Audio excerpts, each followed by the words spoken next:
Hello, hello les entrepreneurs, j'espère que vous allez bien, que vous avez la forme, que vous passez un super été. Je suis très contente de vous retrouver pour ce premier épisode de notre émission, la Business Canapé Club. Dans ce premier épisode, nous allons aborder la prospection commerciale sur le web avec Céline. Donc nous allons voir les techniques, les choses à mettre en place et combien ça coûte. Tout d'abord, je tenais aussi à vous remercier pour votre patience et votre compréhension parce que normalement, cette émission devait avoir lieu en live, mais suite à des petits soucis techniques, nous avons dû reporter et enregistrer cette émission. Donc, merci encore.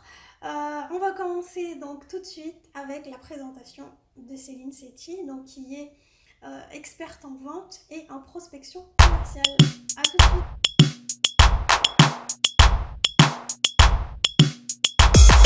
Bonjour Céline, j'espère que tu vas bien. Bonjour, merci Imen, ça va très bien et toi? Ouais, nickel, je te remercie d'avoir accepté mon invitation pour ce premier épisode. Donc, je voulais savoir un peu plus sur toi, qui es-tu et ce que tu fais comme activité. C'est moi qui te remercie et je suis encore une fois de plus désolée pour les soucis techniques que je te cause. J'en suis vraiment navrée. Pas de souci, pas de souci. Je suis désolée, on fera mieux la prochaine fois, c'est promis. Oui, promis. Est-ce que tu peux nous en dire un peu plus sur toi? Ah, bien sûr, qu'est-ce que je peux vous dire? Donc, je suis Céline Saïti, j'ai 38 ans. J'ai créé mon entreprise il y a 2 ans qui s'appelle La Rose des Ventes. C'est un cabinet de conseil en stratégie commerciale. Donc, ça veut dire que je vous aide à construire votre stratégie commerciale ou la réorienter quand vos ventes stagnent ou sont un petit peu en dessous de vos attentes. Et puis, je réalise aussi des prestations commerciales quand vous n'avez pas le temps de prospecter ou de réaliser vos rendez-vous commerciaux. Je fais à votre place. D'accord. Voilà l'activité de mon entreprise. Et auparavant, j'ai 18 ans d'expérience commerciale derrière moi. Que ce soit en B2B, donc entre entreprises, ou en B2C avec les particuliers. D'accord. Et qui sont tes clients exactement? Est-ce que ce sont des petits entrepreneurs, des grandes boîtes? Alors, mes clients aujourd'hui, c'est plutôt des TPE, des PME, qui au niveau stratégie sont la tête dans leur guidon et ont du mal à ressortir et à pouvoir développer leur entreprise. Ça, c'est pour la partie stratégie commerciale. Et pour la partie prestation, c'est généralement des entreprises qui n'aiment pas prospecter parce qu'on n'aime pas forcément faire cette étape-là. Mais malheureusement, elle est indispensable parce que sans prospection, on n'a pas de nouveaux clients, on n'a pas de clients, tout simplement. Ouais. Donc, elle est capitale. Donc, il y a ceux qui n'aiment pas, il y a ceux qui n'ont pas le temps.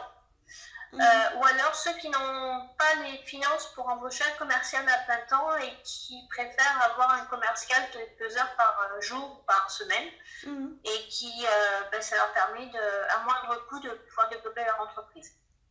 Super, génial. Ok. Et après, en termes de secteur, c'est très varié. Je travaille du tourisme en passant par le bien-être, en passant par la qualité, les RH, enfin c'est très varié. C'est très varié. Ok, d'accord.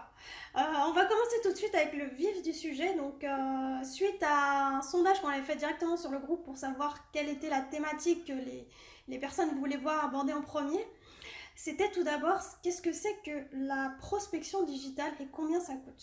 Alors, la prospection digitale, c'est comment obtenir des nouveaux clients grâce aux outils numériques. Alors, les outils numériques, c'est quoi? C'est votre ordinateur, c'est votre smartphone qu'on utilise tous, c'est les applis, c'est l'ordinateur, les tablettes, voilà, c'est tous ces outils numériques qui sont autour de nous. Et grâce à ces outils, vous pouvez toucher des clients particuliers, mais aussi des clients entreprises. Les deux cibles sont tout à fait réceptives à ces signaux-là. D'accord. Donc ça coûte, là en gros, ce qui nous coûte, c'est vraiment le prix d'un ordinateur, le prix d'une application, d'un mobile. Alors, il y a le coût effectivement d'acquisition du matériel, ça c'est sûr, mais bon, c'est dilué parce que votre ordinateur, vous allez vous en servir pour faire vos présentations, pour faire votre activité, ça va pas être uniquement pour la prospection, donc ça va être dilué. Votre téléphone, vous allez aussi vous en servir au niveau personnel, donc là aussi, ça va être dilué. Après, le coût, ça va être le coût que vous allez avoir au niveau de Google, au niveau de Facebook, si vous faites des publicités sur Google, sur Facebook, c'est ce coût-là. Mais c'est des coûts qui sont maîtrisés, puisque vos campagnes, vous dites je veux les commencer de tel jour et je veux les finir de tel jour, et je veux investir X euros par jour. Donc, avant de commencer, vous savez exactement le coût de votre campagne. Et l'avantage de prospecter via le numérique, c'est que vous avez la traçabilité. Vous savez quel profil, enfin déjà vous allez identifier les profils cibles que vous voulez toucher grâce à votre communication, et vous allez avoir votre tour. Vous allez avoir le nombre de personnes qui l'ont vu, quand est-ce qu'elles l'ont vu, sur quoi elles ont cliqué, etc. Sur la prospection traditionnelle, vous n'avez pas autant de retours d'informations sur votre prospection. Et ces informations-là vont vous servir pour améliorer votre prochaine campagne et petit à petit de mieux en mieux cibler pour être de plus en plus efficient. Donc ce que tu veux dire, c'est qu'il est obligatoire, est-ce qu'il est obligatoire d'avoir un site internet ou un blog pour pouvoir prospecter sur le web? Alors, pour moi, il n'y a jamais rien d'obligatoire, mais c'est très, très, très, très, très, très, très fortement conseillé. Pourquoi? Votre site internet, c'est votre vitrine. Ça vous permet de montrer ce que vous vendez si vous vendez des produits. Ça vous permet de montrer votre savoir et votre savoir-faire si vous êtes en prestation. C'est votre vitrine. Quelqu'un qui n'est pas capable de montrer ce qu'il fait, il ne peut pas rassurer sa cible. On ne peut pas être rassuré si on ne voit pas le travail qui est fait. Donc c'est vraiment la vitrine. Le blog, c'est pareil. Le blog, c'est votre vitrine numérique. Vos articles vont vous permettre d'expliciter votre savoir-faire. Votre façon d'écrire, ça va fidéliser une clientèle, prospectelle si vous préférez, puisqu'ils ne vont pas forcément être clients tout de suite, mais ça va vous créer une communauté qui va vous suivre. Voilà, c'est hyper important. Pour moi, c'est hyper important. Et l'avantage du blog, c'est que ça va vous améliorer votre référencement naturel auprès de Google. Vous allez insérer des nouveaux mots-clés et certaines personnes vont vous découvrir grâce à ces mots-clés-là. Donc, c'est pas indispensable, mais c'est très, très, très, très fortement conseillé. Est-ce que si, par exemple, on n'a pas encore de site internet, est-ce que les réseaux sociaux, c'est suffisant pour débuter? Alors, les réseaux sociaux sont aussi une très bonne source. Moi, j'ai commencé par les réseaux sociaux et j'ai ouvert mon site internet 6 mois après avoir commencé l'activité. Les réseaux sociaux, pour moi, sont très efficaces. Par contre, c'est comme tout, il faut les cibler. Il ne faut pas diffuser son contenu partout, tout le monde, etc. En fonction de la cible, vous allez choisir votre réseau social ou vos réseaux sociaux qui sont adaptés. En moyenne, un Français est sur 3 réseaux sociaux. Donc, c'est bien de savoir s'il est plutôt sur Snapchat, sur Facebook, sur YouTube pour pouvoir communiquer avec le bon outil. Et une fois que vous savez où sont vos prospects, vous allez vous communiquer. Et ensuite, moi, si j'ai une astuce à vous donner au niveau des réseaux sociaux, c'est les groupes. Les groupes, c'est une mine d'or, une mine de prospection. Si vous savez identifier où sont vos prospects, quel type de groupe, dans quel type de groupe vous discutez, allez-y, discutez directement avec eux, ne perdez pas de temps. Moi, j'ai eu un certain nombre de clients et clientes grâce aux réseaux sociaux.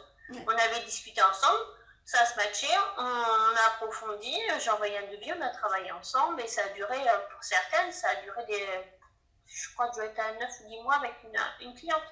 C'est vraiment du long terme. Donc oui, les réseaux sociaux, allez-y.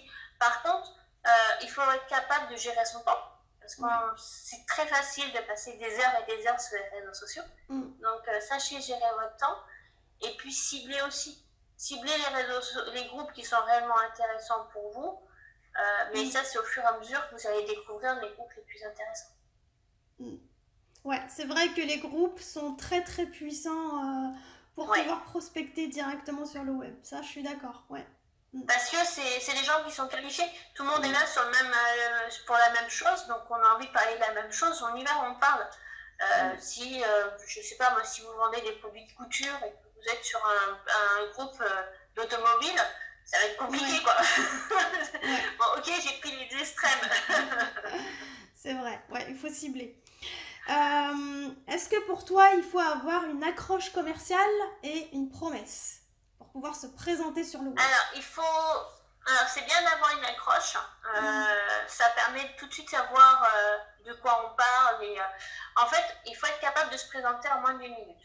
Oui. Dire qui on est, ce qu'on fait, où est-ce qu'on travaille, ce qu'on propose à notre clientèle en moins d'une minute. Donc, une petite accroche commerciale, c'est toujours intéressant. Parce que tout de suite, on sait qui on est. Là, je suis entièrement. Ouais, le petit pitch. Ouais. Est-ce que tu penses que la description de son offre sur le web est exactement la même que quand on la présente en mode traditionnel? Alors, ça va dépendre. Je vais te faire une réponse de Normande. Je ne suis pas normande, mais ça va dépendre en fait de l'audience qu'on a en face de soi. Tout simplement parce que si on est avec des personnes qui sont qui sont déjà dans votre domaine, qui connaissent déjà votre domaine d'activité, dans ces cas-là, on va parler avec un langage technique pour pouvoir montrer qu'on est performante dans son domaine. Par contre, si on discute avec quelqu'un qui est beaucoup moins technique, il faut être capable d'être à son niveau et d'avoir un langage plus adapté à elle pour qu'elle puisse nous comprendre. Parce que si tout de suite on la noie, au bout de 2 phrases, elle ne sera plus du tout réceptive. Donc, moi je dirais non, parce qu'il faut avoir cette, entre guillemets, même si ça peut paraître prétentieux, mais avoir cette intelligence de s'adapter à son public en fait. Ouais, c'est vrai. C'est en fait vulgariser son vocabulaire pour pouvoir être compris. Faut déjà savoir identifier le niveau de connaissance de son public et puis se mettre en rapport. Si on lui parle trop simplement, on va dire c'est pas possible, elle n'est pas professionnelle. Et si on se met un petit peu au-dessus, mais ça va être trop compliqué pour moi, je vais jamais y arriver quoi. Donc il faut être capable de trouver le bon milieu. Et le problème, c'est que vous pouvez avoir dans la même audience, vous avez une personne qui est là, une autre qui est là et une autre qui est là. Donc parfois il faut savoir descendre, remonter, se remettre à niveau, c'est pas forcément évident, mais il faut le faire. Et c'est pour ça qu'il faut bien connaître les personnes qu'on a en face de soi. Donc pour moi, il faut être capable d'avoir plusieurs niveaux de langage. Ouais, ça c'est vrai. D'ailleurs, moi, justement, il m'est arrivé une petite histoire l'année dernière. Je me suis présentée à quelqu'un. Alors, normalement, c'est une phrase que je dis jamais. Je disais que j'étais consultante en marketing digital. Alors que d'habitude, le mot digital, je le dis jamais. Et elle n'a pas compris le mot digital. Elle pensait que digital, les doigts. Et je me suis dit, bah tiens, j'aurais dû dire web, j'aurais pas dû dire digital. Donc, il faudra faire vraiment attention à vos mots assez techniques par rapport à son public. Complètement. Quels sont les différents formats et canaux que l'on peut utiliser pour sa prospection web? Alors, quels canaux on peut utiliser en prospection web? Plein. Alors, web pur, on va commencer avec les publicités sur Google. Complètement. Ensuite, donc c'est les pubs au niveau quand on tape une recherche au niveau de Google, c'est les premières pubs qu'on voit en haut où il y a écrit annonce. C'est ça, on parle de ça. Après, toujours sur le site internet, l'outil qui fonctionne bien, mais qui est un petit peu intrusif à mon goût, après c'est ma façon de voir les choses, c'est les bannières. Les bannières, vous allez sur ton site par exemple, et puis après vous venez sur le mien. Et ben vous avez la pub du site d'email qui vous dit revenez chez moi, vous n'avez pas tout vu encore. Et du coup, ça vient s'inclure dans le site. C'est un peu intrusif, mais par contre, c'est hyper efficace. Le nombre de paniers qui sont commencés sur Amazon, par exemple, vous allez sur ces discounts ensuite, vous avez un petit flash qui vous dit coucou, c'est moi Amazon, revenez finir votre panier. Vous y revenez, vous finissez et vous finalisez votre commande. Donc les bannières, là aussi, c'est aussi des par clic, ça fonctionne très bien aussi. C'est vraiment les deux, au niveau web pur, c'est vraiment les deux outils les plus importants, à mon goût. Après, quand on n'est pas vraiment expert en technique, il vaudra mieux faire appel à un expert ou à un consultant pour pouvoir vous le faire. On est entièrement d'accord. De toute façon, c'est valable pour tous les métiers qui sont autour de vous. Quand on ne maîtrise pas, il faut savoir s'entourer. Faut savoir perdre un petit peu, même si on a l'impression de perdre un petit peu d'argent à vouloir faire travailler quelqu'un d'expert, mais vous allez gagner parce que vous allez ramener des heures et des heures pour essayer de faire quelque chose, soit sur votre site internet ou autre chose. Ça va pas forcément être très joli, ça va pas être très bien connecté, donc du coup, un coup ça va apparaître, un coup ça va pas apparaître. Ça va faire bricolage, ça fait pas professionnel et c'est votre image de marque qui va en pâtir. Ouais. Donc pour moi, on est entièrement d'accord, tout ce qui est publicité fait sur les sites internet, on fait appel à un informaticien. Tout ce qui est comptable, c'est bien aussi d'avoir un comptable physique parce que c'est quand même votre entreprise. Donc voilà, il y a des professions parallèles autour qui sont intéressantes d'avoir en face à face et à proximité, on est bien d'accord. D'accord. Est-ce qu'il y a des réseaux qui ne sont pas faits pour certaines activités? Est-ce que tu penses qu'il y a certains réseaux qui ne sont pas du tout faits pour certaines activités? Pour moi, non, je vois pas. Par contre, c'est ce qu'on disait tout à l'heure, il faut vraiment savoir quelle est la cible que l'on va avoir comme client, où est-ce qu'elle est, sur quel réseau elle est, et travailler sur ces réseaux-là. Par exemple, si votre cible, c'est les adolescents, n'allez pas sur Facebook. Facebook, c'est un site de vieux. C'est fini. C'est partie des vieux. Vrai. On va plutôt sur Snapchat pour les jeunes ou Instagram. Voilà, c'est vraiment en fonction de votre cible. Par contre, pour moi, je vois pas de réseaux sociaux qui seraient, entre guillemets, interdits pour une activité ou pour une autre. Bah, je pense par exemple, oui. Si on est, par exemple, plombier, on n'aurait pas forcément de l'intérêt à être sur Instagram. Sur Instagram, mais tu me parles d'un plombier sur Instagram, ouais. C'est plutôt... Alors, je suis pas sûre, je suis pas d'accord avec toi. Oui, ça peut paraître t'es pas d'accord? Ouais. Si on a une certaine image, peut-être. Alors, il pourrait mettre toute cette panoplie de robinets, de tuyaux qui existent, des montages originaux. Il faut partir. Sur les réseaux sociaux, il faut être unique. Donc, ça peut être des montages originaux qu'il a fait ou qu'il a vu chez certains collègues, ou des blagues de plombiers, ou des anecdotes sur les plombiers. Enfin, il y a manière de le détourner. De le présenter, pour moi, je pense que c'est important de diversifier ces réseaux sociaux. Facebook a perdu 20% la semaine dernière en bourse. Jeudi dernier, Twitter a fait la même chose du lendemain. Donc, être sur un ou deux réseaux sociaux, ça peut être limitant. Donc, diversifier au maximum, je trouve que c'est intéressant. Par contre, il ne faut pas avoir la même communication, le même angle, parce que ce n'est pas le même cible qui va être sur chaque réseau social. Donc, pour moi, il faut diversifier. Même à partir de la même photo, on peut diffuser la même photo sur différents réseaux sociaux. Par contre, les hashtags, les commentaires doivent être différents. Ouais, ça c'est vrai. Donc même un plombier peut être sur Instagram pour moi. Qu'est-ce que tu penses du principe de réciprocité? C'est-à-dire, est-ce que tu penses qu'il faut donner une bonne raison au prospect de pouvoir le décider à continuer ou faire un achat? Par exemple, tout ce qui est échantillon, réduction, est-ce qu'il faudrait adapter à chaque prospect? Réciprocité, il faut le faire de manière intelligente. Ouais. Faut pas le faire systématiquement. Réciprocité, pour moi, c'est j'ai travaillé pour quelqu'un et j'essaie de le mettre en avant. Mais il faut le faire de manière intelligente et bien placée. Si à chaque fois qu'on a un client, on veut le mettre en lumière, avant sa propre communauté, elle va être classée. C'est bon, on fait encore la pub pour un client avec qui elle a bossé, c'est stupide. Par contre, si vous faites dans votre ligne éditoriale que vous avez préparée sur une année ou sur 6 mois, que de temps en temps vous insérez une entreprise partenaire parce qu'elle est spécialisée dans ce thème-là qui est complémentaire au vôtre et que vous avez des connaissances les moins pertinentes que la personne qui est invitée, no problème. Elle peut vous faire un article, elle peut vous faire une petite com, etc. Il n'y a pas de problème, ça passe super bien. Mais pas du systématiquement. Faut savoir doser. D'accord. Par exemple, moi j'ai travaillé pour une personne qui fait des conseils en relooking. On a travaillé ensemble et puis quelques temps après, je lui ai proposé, parce que moi je fais beaucoup de webinaires, je lui ai proposé de faire un webinaire sur quelle tenue porter quand on vend ou quand on prospecte, parce que parfois c'est pas forcément évident. Mais on a fait un webinaire là-dessus. Mais on n'a pas fait on l'a fait de manière intelligente selon moi, parce que c'était bien positionné en fait. Et c'est pas parce que j'ai fini de travailler le 15 du mois que le 16, j'ai parlé d'elle. Non, ça s'est fait dans une ligne éditoriale, de ça a dû être 2 ou 3 mois plus tard, parce que le calendrier éditorial était comme ça, en fait. Le faire avec parcimonie, en fait. Oui, complètement, parcimonie, oui, tout à fait. D'accord.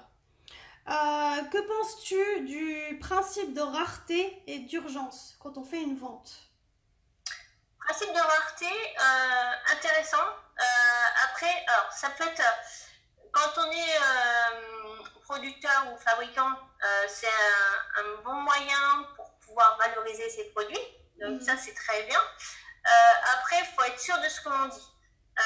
Par exemple, si on dit je fais une collection limitée à 20 pièces, par exemple, il ne faut pas qu'on se rende compte qu'elle est partout et qu'en réalité, il y en a 2500 quoi, ou 10 000. Il faut être honnête avec ça et rareté, mais aussi qualité en même temps. S'il n'y a pas la qualité qui va avec, c'est dommage. Donc il faut vraiment rareté, mais qualité. Que penses-tu de la prospection en message privé? Alors, la prospection en message privé, c'est une catastrophe. non, pitié, arrêtez. Ça fait un peu relou en fait. C'est trop brutal. Non, alors moi j'ai fait un an porte-à-porte en commençant ma carrière, mais c'est pas pour autant que je fais ça. Non, on y va. Alors c'est comme, je prends l'exemple d'une relation amoureuse, c'est pareil. C'est comme quand vous voyez un mec, vous n'allez pas lui sauter dessus tout de suite. On y va étape par étape. Là c'est pareil. On apprend à se connaître, et une fois qu'on est sûr que notre proposition peut convenir à la personne, on lui en parle. Mais pas bonjour, je vends ça. Voilà. Tu es d'accord avec moi? C'est clair et net. On en a tous. C'est trop brutal. C'est beaucoup trop brutal. C'est vrai que le taux d'ouverture, je crois qu'il est de 90%, peut-être même plus. Mais on passe, on va dire, pour un marketeur un peu relou, quoi. Complètement. Non, faut pas, parce qu'en plus, on se fait bloquer au niveau de la personne. Non. Arrêtez. Ça fait un peu spam.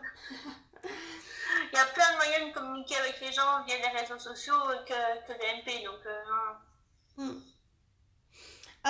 Que dirais-tu des partenariats? Qu'est-ce que tu penses des partenariats? Tu sais, quand on a la même clientèle, mais pas forcément concurrent. Qu'est-ce que tu en penses? Ça, pour moi, c'est une très bonne solution.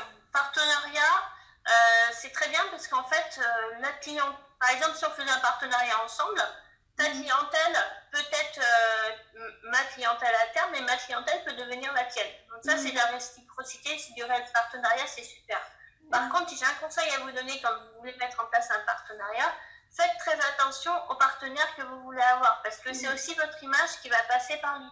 Si vous faites une boulette au niveau d'un client, vous allez l'avoir aussi avec vous. Donc, faites très attention à ça et quitte à commencer, quand vous connaissez moyennement votre personne, faites un partenariat sur une prestation, voir comment ça se passe, et puis après, à long terme, on élargit le partenariat sur 2 ou 3, etc. On y va étape par étape. Comme ça, les entrepreneurs apprennent à se connaître, voir comment fonctionnent les offres groupées, et puis ensuite, on évolue. Mais choisissez bien les partenaires. Oui, ça c'est vrai. Dernière question. Quelle est la pire chose qu'on puisse faire en prospection web? La pire chose, c'est ne rien faire. C'est vrai qu'il y en a qui restent. La pire de la pire. C'est vrai qu'il y en a qui restent un peu trop dans la tradition. L'autre fois, j'avais fait une formation et j'avais fait une formation avec une autre entrepreneuse et elle avait dit le web, il y a trop de choses, il y a trop de techniques. Pourquoi on reste pas avec le flyer? Pourquoi on reste pas avec le flyer seulement? Ah non, mais le flyer, non. Faut pas. Le flyer, ça dépend de votre cible, une fois de plus. Si votre cible, c'est une personne âgée, continuez le flyer, parce que ça peut être leur distraction de la journée de vous lire les flyers. Par contre, si c'est les ados, n'essayez même pas. Ils vont pas les lire. Donc, là aussi, le flyer, ça dépend de la cible. Vraiment. Après, il y a plein d'outils de prospection. La pire des choses, je vous ai dit, c'est de ne rien faire. Et même si en termes de prospection, vous vous trompez à un moment donné, c'est pas grave.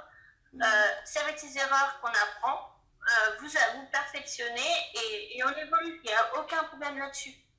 Il n'y a aucun problème. Mais la pire des pires, c'est de ne rien faire. Ouais. Il faut savoir vivre avec son temps. Le web est là et maintenant, on va falloir en profiter. En plus, c'est un outil génial parce qu'en plus, vous pouvez tout de suite analyser ce que vous avez fait. Alors qu'avec un flyer... Tout à fait. Ouais. Et c'est hyper évolutif. C'est génial. Moi, je prends souvent l'exemple. J'ai eu un client grâce à un titre d'un webinaire que j'ai fait. Il n'a même pas vu le webinaire parce que j'ai eu un petit souci technique que je n'avais pas mis en ligne quand il m'a contacté. C'est le titre. Donc, je dis, je l'aurais pas fait, je l'aurais pas eu, quoi. Donc, faut y aller, quoi. Faut y aller, faut oser. Faut y aller. Faut y aller. Et puis, avec le téléphone, on a plein d'applis qui sont super géniales pour prospecter. Est-ce qu'il y en a que tu conseilles? De votre canapé le soir. Moi, si j'en avais deux à vous conseiller, c'est Waze. Waze Ouais, Waze. On n'y pense pas forcément, mais Waze, qui est votre GPS, en fait, vous pouvez aussi vous identifier sur Waze. Et du coup, quand les personnes vont passer à côté de votre entreprise, votre nom va apparaître et elles peuvent cliquer sur votre nom pour avoir vos coordonnées et vous contacter. Génial. Et là aussi, vous gérez de mémoire sur le nombre de clics. Donc, votre budget est déjà prévu lorsque vous lancez votre campagne. Vous l'arrêtez quand vous voulez. Si vous partez en vacances, vous pouvez l'arrêter, vous reprenez quand vous revenez.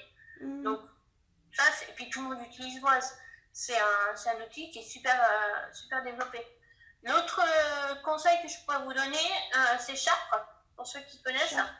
L'appli de rencontre, alors ça c'est plutôt B2B, quoique plutôt B2B, où tous les jours vous avez entre 10 et 15 propositions de contact qui sont en rapport avec votre activité.